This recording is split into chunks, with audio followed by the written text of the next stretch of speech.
త్వరలోనే తెలంగాణలో మరో యూనివర్సిటీ. అవును, స్కిల్స్ యూనివర్సిటీ ఏర్పాటు ప్రణాళికలు రూపొందిస్తోంది రేవంత్ రెడ్డి సర్కార్. దీనిపై మంత్రి కోమటిరెడ్డి వెంకటరెడ్డి కీలక కామెంట్స్ చేశారు.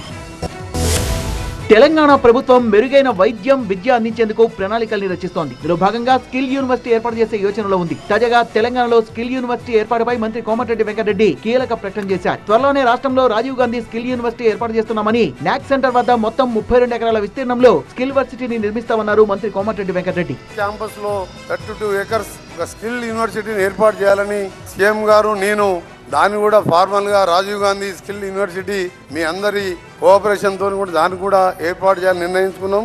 కాంగ్రెస్ పార్టీ అసెంబ్లీ ఎన్నికల్లో హామీ ఇచ్చినట్టుగానే ఆరోగ్యశ్రీ పరిమితిని 10 లక్షలకు పెంచామని గుర్తు చేశారు మంత్రి కోమటిరెడ్డి వెంకటరెడ్డి. క్షేత్రస్థాయిలో గ్రామీణ ప్రజలకి మెరుగైన వైద్య సేవలు అందించేందుకు ఫార్మా దిగ్గజాలు CSR ఫండ్స్ ఇవ్వాలని కోరారు. అలాగే హైదరాబాద్ లో టిమ్స్, వరంగల్ లో government super multi speciality hospital ని 8,000 కోట్లతో నిర్మిస్తున్నామని, ఇప్పటికే 40% పనులు పూర్తయ్యాయన్నారు. మరోవైపు 32,000 కోట్ల రీజనల్ రింగ్ రోడ్ నిర్మాణం చేపడుతున్నామని, ఫార్మా రంగ పెట్టుబడులకు ఇది అనుకూలంగా ఉంటుందని అభిప్రాయపడ్డారు. తెలంగాణ ప్రభుత్వం ఫార్మా రంగంతో పాటు ఇతర పరిశ్రమల అభివృద్ధికి మంచి ప్రణాళికలతో ముందుకు పోతోందన్నారు.